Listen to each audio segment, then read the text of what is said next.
Cooperative banks. A cooperative bank is a small financial institution where its members are the owner and customer of the bank. They are regulated by the Reserve Bank of India and registered under the State Cooperative Society Act.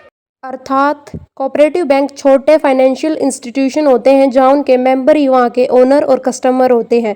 ये bank RBI यानी कि reserve bank of India के कानूनों के अनुसार कार्य करते हैं। Features of cooperative banks in India. They belong to their members who are both the owners and the customers of the bank. ये बैंक अपने मेंबर्स के अधीन होते हैं जो इनके ओनर भी होते हैं और इसके कस्टमर भी होते हैं। They operate on the principle of one person, one vote in decision making and managed on the basis of cooperation, self-help and no profit, no loss. Along with lending, these banks also accept deposit. ये bank credit देने के साथ साथ deposit भी accept करते हैं। They are registered under the State Cooperative Society Act. The National Bank for Agriculture and Rural Development, which is NABARD, is the apex body of the cooperative sector in India.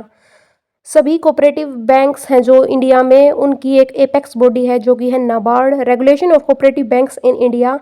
Cooperative banks comes under the control of RBI and RCS. RBI, Reserve Bank of India, under the Banking Regulation Act 1949 and the Banking Laws Act 1965, the RBI is responsible for the banking aspects of these banks. RBI is responsible for only banking aspects of these banks, but RCS is responsible for the regulation of management related aspects of these banks. Structure. These banks under the banking system in India are categorized into rural cooperative banks and urban cooperative banks. Urban cooperative banks, these banks only operate in urban and semi-urban areas. These banks categorized into types: scheduled banks and non-scheduled banks. Rural cooperative bank. They focus on the financial needs of people in rural areas.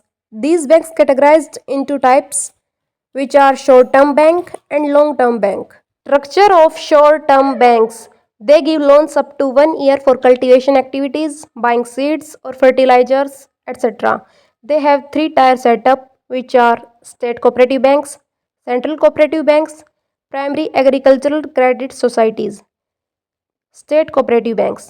Each state has its own cooperative bank, which is the apex body for cooperative banks in that particular state. They operate at state level. It acts as the mediator between RBI and NABARD.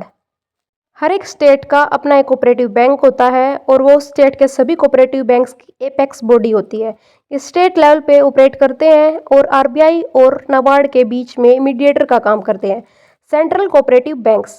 These banks operate at the district level. They get loans from the state cooperative banks and grant loans to agricultural societies and individuals. ये banks district level पे operate करते हैं और cooperative bank से loan लेके agricultural society और दूसरे लोगों को लोन प्रोवाइड कराते हैं। PACS, primary agricultural credit societies, is a basic and smallest unit of cooperative credit institutions in India.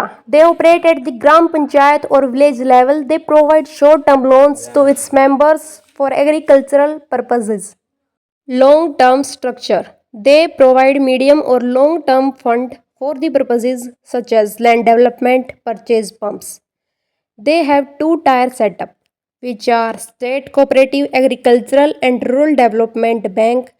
ये बैंक लॉन्ग टर्म के लिए क्रेडिट प्रोवाइड कराने पर फोकस करते हैं for agricultural and rural development purposes, ग्रामीण और कृषि विकास के उद्देश्यों के लिए। Second is primary cooperative agricultural and rural development bank. ये बैंक फाइनेंशियल सर्विस प्रोवाइड कराने के लिए काम करते हैं टू रूरल एरियाज, ग्रामीण क्षेत्रों को, specially to small farmers and agricultural labourers, और मुख्यतः छोटे किसानों और किसान मजदूरों को फाइनेंशियल सर्विस प्रोवाइड कराने के लिए काम करते हैं।